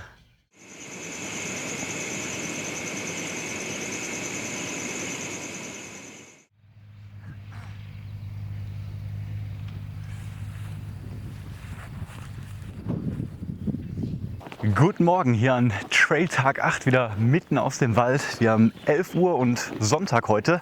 Ja, und gestern hatten wir einen richtig coolen Abend am Wilden Michel. Total nette Leute, man kann dort Feuer machen und sehr günstig duschen und zelten. Also auf jeden Fall eine Empfehlung, wenn ihr den Westweg lauft. Nehmt die 2 Kilometer mit, dann habt ihr wie gesagt noch dieses wunderschöne Waldstück hier und einen richtig coolen Campingplatz. Gestern, wie gesagt, gab es ein bisschen Live-Musik. Das hat leider dafür gesorgt, ja, dass wir erst relativ spät einschlafen konnten und ab und zu mal nachts wach wurden. Und die Sonne hat doch direkt heute Morgen schon um 7, 8 Uhr knallhart aufs Zelt geschienen, weswegen ja, wir nur 4, 5 Stunden schlafen konnten und es super warm war. Aber nichtsdestotrotz fühlen wir uns eigentlich ganz gut, haben heute 29 Kilometer vor und endlich das große Ziel, den Titisee. Und bei diesem ja, super heißen Wetter freuen wir uns natürlich drauf, später vielleicht im See schwimmen zu gehen. Ja, ansonsten müssen wir gucken, wie der Tag rumgeht. Bei der Hitze vielleicht ab und zu mal pausieren. Wir hoffen, dass es ein bisschen mehr durch den Wald geht als gestern. Aber bis jetzt sieht schon mal danach aus.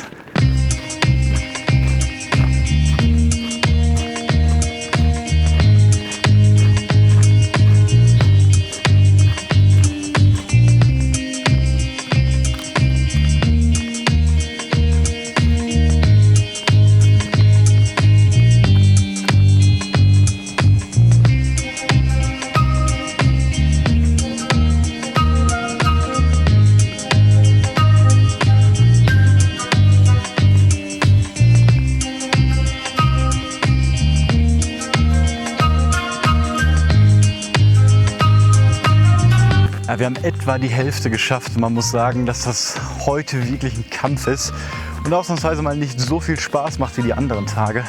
Der Weg heute ist ja auch nicht so schön. Wir haben jetzt gerade an der wenigen Waldstücke mal wieder. Vorher aber sehr viele Asphaltwege über Felder, an Straßen entlang, sehr viel Lärm, Traktoren. Und dann natürlich diese unglaubliche Hitze, die uns echt zu schaffen macht und die uns wahrscheinlich um 1, 2 Stundenkilometer noch verlangsamt. Aber nichtsdestotrotz sind wir super motiviert, am See anzukommen und wollen uns deswegen auch beeilen. Wir hoffen mal, dass ja, der Weg jetzt auch ein bisschen besser bleibt. Aber ich sehe schon, da vorne geht es wieder in die Sonne aus dem Wald.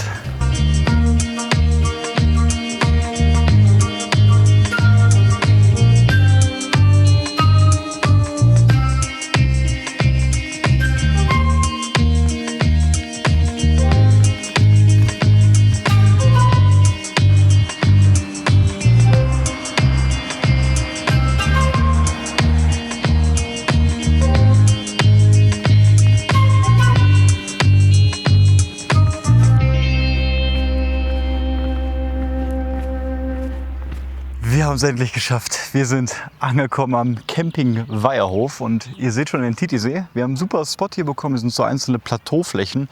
Wir haben ja von dem mittleren Plateau eine richtig schöne Aussicht auf jeden Fall. 6:30 mittlerweile und die Sonne, die kennt echt keine Gnade. Gerade der letzte Weg war einfach nur eine Straße, jetzt 4 Kilometer, super anstrengend für die Füße und die Sonne hat uns ordentlich immer durchgebrutzelt.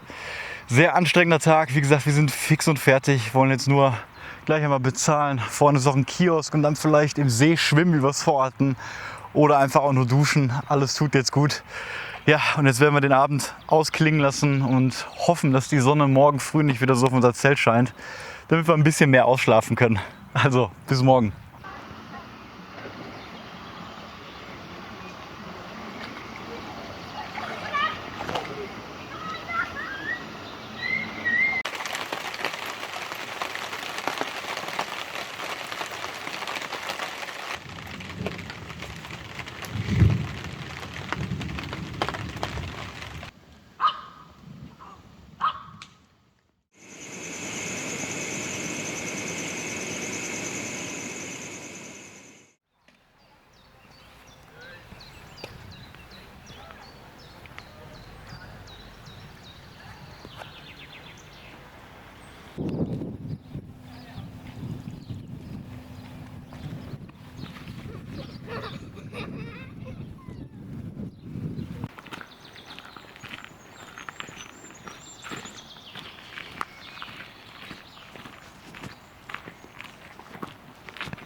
Willkommen zu Trail Tag 9 und diesmal gibt es keinen guten Morgen, denn wir haben schon 1:30 und haben uns ordentlich Zeit gelassen heute Morgen. Ja, und das lag einerseits daran, weil der Titisee wirklich wunderschön war. Ihr habt es gesehen, wir waren gestern schwimmen, wir waren heute Morgen noch mal schwimmen, haben dann noch in Ruhe gefrühstückt und wir mussten auch noch einmal quasi zur Titisee-Stadt und dort versuchen, unser Paket zu bekommen, was ich da vorher an die Postfiliale geschickt hatte. Ja, das hat auch geklappt. Unser zweites Proviantpaket kam an. Wir haben auch ein paar Sachen, die wir jetzt nicht mehr so brauchen. Ein bisschen was an extra Proviant, was wir zu viel dabei hatten. Oder auch meine Isomatte haben wir wieder zurückgeschickt. Das heißt, unsere Rucksäcke sind auch ein bisschen leichter.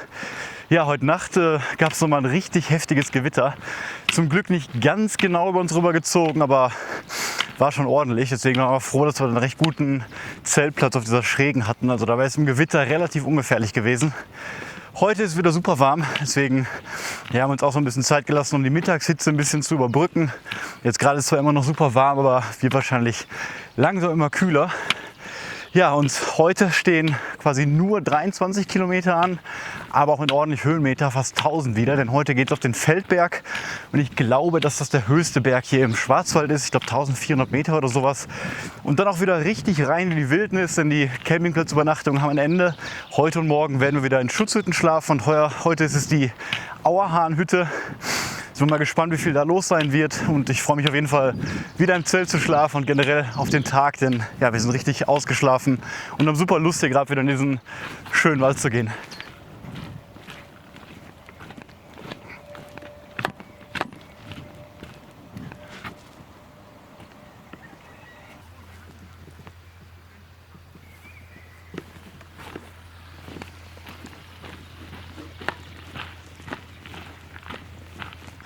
Und da sieht man schon den Feldberg, auf den wir gleich drauf müssen. Ich glaube, hier geht es gleich irgendwo links und dann folgen 400 Höhenmeter.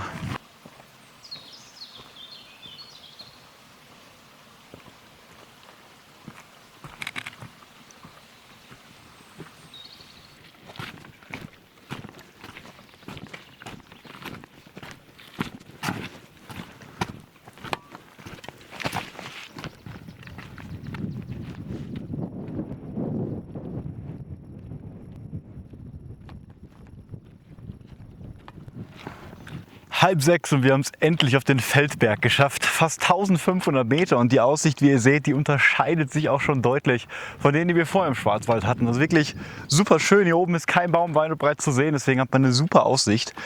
Ja, die Sonne hat ein bisschen nachgelassen. Sieht zwar nicht danach aus, aber es ist relativ angenehm, zumindest hier oben.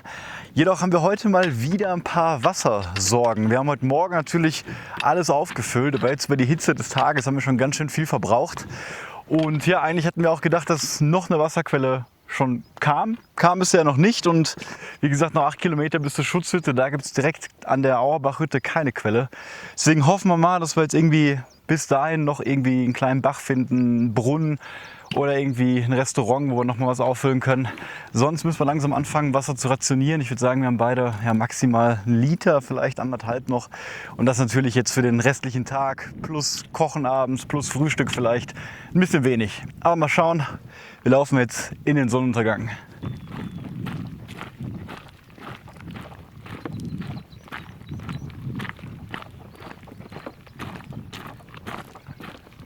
Ja, kurz vor 6 und wir sind hier an einem Berggasthof. Wir haben auf die Karte geschaut und weit und breit ist das echt das Einzige, was wir heute noch finden an Wasserquellen. Und wir hoffen jetzt, dass da nette Leute wohnen, die uns das auffüllen. Ansonsten ja, müssen wir heute auf die Nacht aufpassen und wenig trinken. Ja, wir hatten mal wieder richtig Glück. Da waren sehr nette Gastgeber und die haben uns sofort das Wasser aufgefüllt. Und da war auch ein kleines Restaurant und wir haben da Leute getroffen, die wir irgendwie am 2. oder 3. Tag schon gesehen haben. Die hatten wir jetzt irgendwie 4 oder 5 Tage nicht gesehen. Also ist immer ganz lustig, wenn man dann so Leute noch wieder trifft.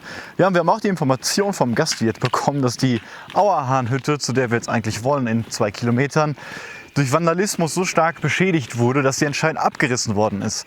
Er war sich da aber auch nicht sicher, wie das da aussieht und ob die neu gebaut worden ist. Wir laufen da jetzt auf jeden Fall mal hin, schauen uns das an, ob wir da zelten können. Ja, und wenn nicht, laufen wir einfach weiter. Wir sind noch relativ fit, ist natürlich trotzdem sehr anstrengend durch die Hitze heute gewesen und es ist auch schon sehr spät. Also wir werden, ich denke mal, um 7 oder so ankommen. Und wann die nächste Hütte kommt, ist auch ungewiss. Deswegen gerade so ein bisschen Abenteuermodus wieder, aber das macht ja auch immer besonders Spaß und jetzt schauen wir uns das mal dort an. 7 Uhr und hier sehen wir die wunderbare Auerhahnhütte in ihrer großen Pracht. Nein, wir sind hier mitten im Wald und ja, anscheinend ist wirklich nichts mehr übrig von der Hütte und es sind auch hier Verbotsschilder, dass das ein kameraüberwachter Bereich ist und man auch nur auf den Wegen wirklich laufen kann. Und deswegen, würde ich sagen, laufen wir einfach weiter. Jetzt ist es kühler, wir sind noch halbwegs fit und schauen wir mal, was wir sonst noch so finden, weil hier jetzt im Wald würde ich auch ungern schlafen und wir hatten vielleicht gedacht, dass wir irgendwie auf dem Boden schlafen können bei der Hütte, aber das ist alles so verwildert, man sieht nur noch ein paar einzelne Steine. Deswegen geht's weiter.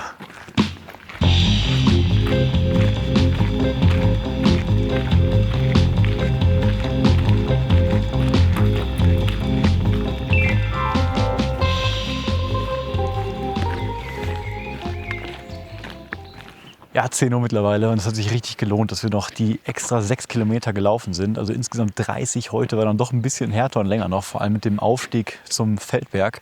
Aber eine richtig coole Schutzhütte und wir sind noch nicht alleine, sondern noch ein anderer Ultraleicht-Hiker ist hier. Die sieht man hier in Deutschland und im Westweg eher selten. Deswegen freuen wir uns, haben nette Unterhaltungen auf jeden Fall noch und ja, wunderschöner Punkt. Kleine Feuerstelle gäbe es auch. Wir machen natürlich kein Feuer. Aber hier werden wir eine ruhige Nacht haben und morgen geht es dann auch mit der entspannteren Etappe von 29 Kilometern weiter. Deswegen sage ich mal, bis morgen.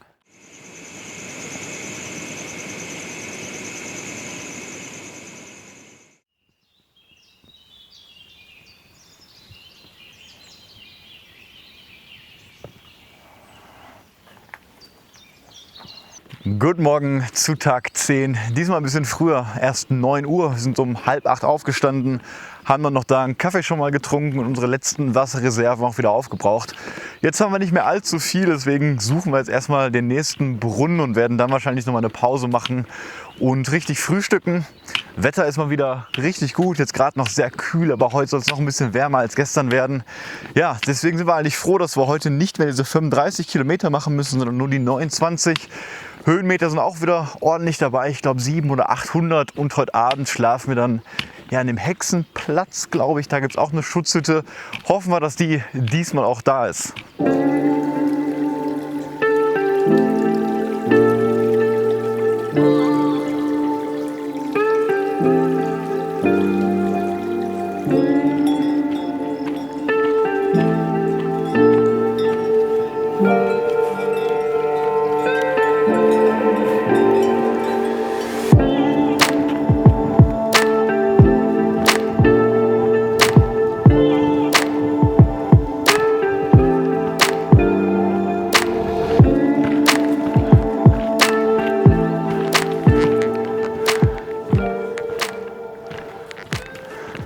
Ja, wir hatten gerade einen ziemlich heftigen Anstieg noch mal hinter uns. Anscheinend sind wir noch mal fast genauso hoch wie der Feldberg gestern.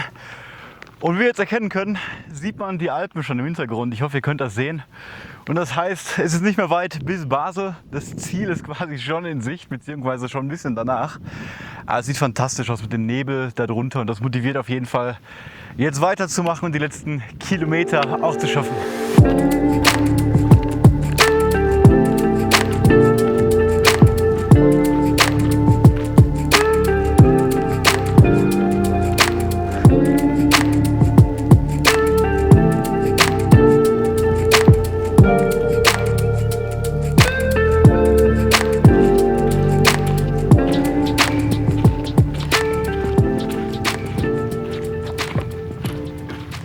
Ja, 16 Uhr und die Hälfte haben wir jetzt knapp geschafft. War super warm heute und sehr wenig Wald, aber die grandiosesten Aussichten überhaupt. Ihr habt gesehen, die Alpen konnte man super erkennen. Und jetzt gerade haben wir eine längere Pause gemacht, etwa eine Stunde, weil wir einfach die Mittagssonne so ein bisschen aussitzen mussten. Ja, und jetzt geht es gemütlich hier weiter, endlich mal wieder ein bisschen Schatten und Wald auf 9 Kilometer und dann sind wir am Hexenplatz.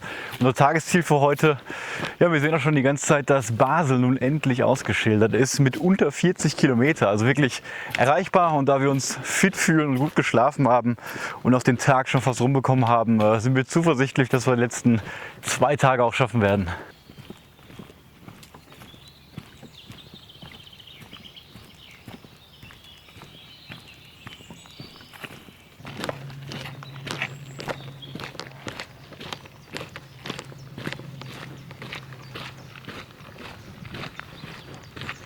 Ja, 5:45 und wir sind angekommen hier am Hexenplatz und das ist die Hexenhütte anscheinend. Richtig schön gemacht mit einem kleinen Tisch drin, auch einen Ofen, können wir wahrscheinlich im Winter sogar nutzen. Und hier unten ist noch eine kleine Lichtung mit einem schönen Baum und einer Feuerstelle, da werden wir uns niederlassen. Ja, 30 Kilometer haben wir letztendlich gemacht und das war doch ein echt harter Tag. Wir sind sehr froh, dass gestern diese Auerhahn-Hütte geschlossen hatte, beziehungsweise gar nicht mehr da war und wir dann noch 6 Kilometer gestern gelaufen sind, weil so wäre es heute ein echt schwerer Tag gewesen.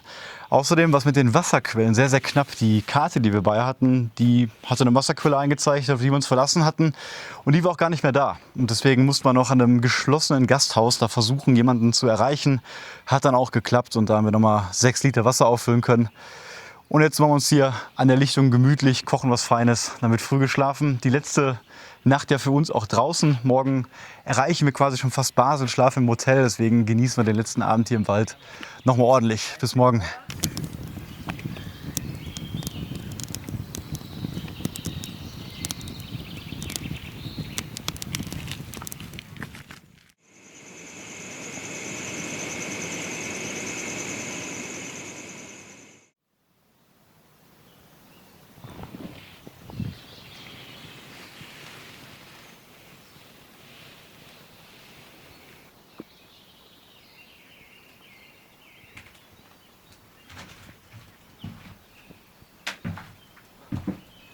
Willkommen hier am Mittwochmorgen, unserem letzten vollen Tag, Tag 11. Heute nochmal 27 Kilometer. Wir verlassen gerade diesen wirklich wunderschönen Hexenplatz. Also echt eine klare Empfehlung, da eine Nacht zu verbringen. Ist quasi so eine Art Plateau, relativ hoch, auch 1200 Meter sind wir, glaube ich, noch. Richtig friedlich. Wir hatten eine wunderschöne Nacht. Die Schutzhütte ist gut ausgestattet. Unten ist eine Feuerstelle. Und unten kann man auch noch zelten, das ist relativ flach, also echt ein super Ort. Ja, der Morgen war auch sehr entspannt, die Nacht war sehr ruhig, in der Schutzhütte lagen wir perfekt ebenerdig mal, sind super fit und deswegen auch schon um 7 Uhr aufgestanden, haben gerade einen Kaffee getrunken und ja, jetzt wollen wir ein bisschen Gas geben und heute Abend haben wir unsere letzte Hotelübernachtung und die haben wir eben noch mal vor Basel gebucht, damit wir da noch mal alles zusammenpacken können, duschen gehen können, bevor wir dann am Donnerstagmorgen in die Bahn in Basel steigen. Deswegen freuen wir uns jetzt heute auf den letzten vollen Tag mit 27 Kilometer. Ein paar Höhenmeter sind auch noch dabei und ja, das Wetter wird noch wärmer als die letzten Tage. Deswegen auch ganz gut, dass wir so früh loslaufen. Und jetzt geht es erstmal los zur nächsten Wasserquelle, damit wir frühstücken können.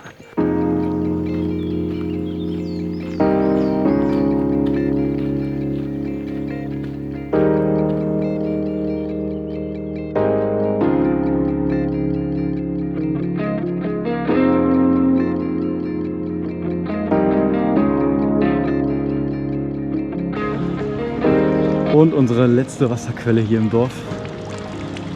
Und das wird bis zum Hotel wahrscheinlich reichen.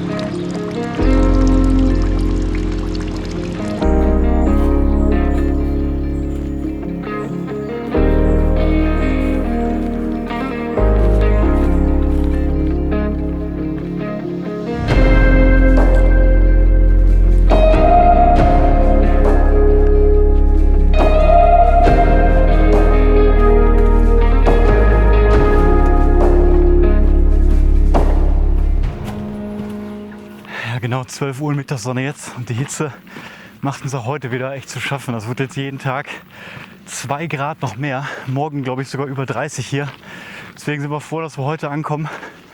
Und ich glaube, da ist schon wieder ein bisschen Wald in Sicht. Weil lange können wir hier nicht auf diesen Feldern laufen.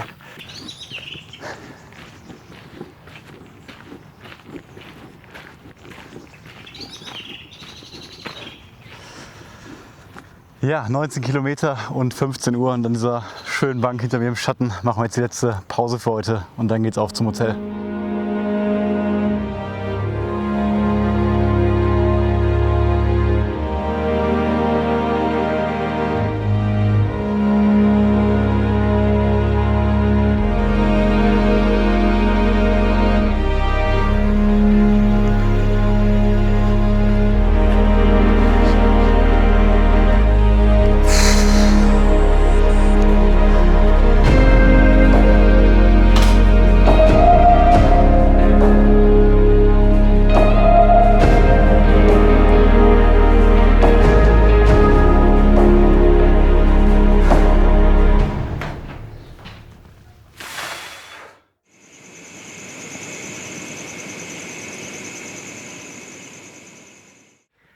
Ja, willkommen jetzt zum 12. und letzten Tag um 9:30 hier am Donnerstag. Wir haben gerade unser Hotel im Hintergrund verlassen und laufen jetzt die Straße wirklich runter nach Basel zum offiziellen Endpunkt, der direkt am Bahnhof liegt.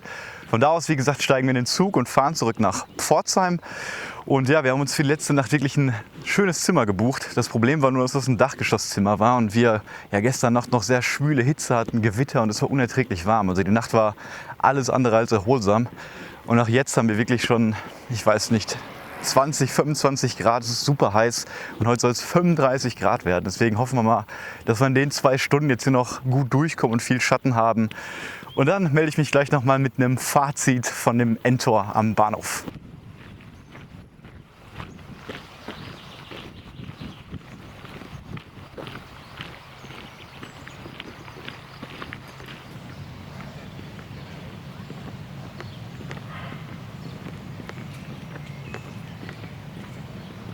Ja, genau 11 Uhr und wir haben es endlich geschafft. 300 Kilometer liegen hinter uns auf dem Westweg. Es war ein unglaublich schöner Urlaub, eine unglaublich coole Tour. Die 12 Tage haben super Spaß gemacht. Wenn ihr die Tour auch machen wollt, ich kann es auf jeden Fall empfehlen. Ich hoffe, ihr habt ein bisschen mehr Glück mit dem Wetter als wir. Denn erst mit dem Gewitter und dann auch mit der ganzen Hitze am Ende war es schon ziemlich schwer. Wir wollen uns aber nicht beklagen, wir hatten echt keine Probleme. Die Etappen gingen immer sehr gut runter, egal ob 22 Kilometer oder 36 Kilometer. Besonders gut gefallen hat uns auf jeden Fall, dass hier doch so viele Westweg-Wanderer waren. Wir haben so viele andere Mitwanderer getroffen, Ultraleicht-Tracker, egal welche Altersklasse, egal wie weit. Man hat sich immer gut verstanden, man konnte sich gut austauschen, man hat zusammen bei den Schutzhütten übernachtet.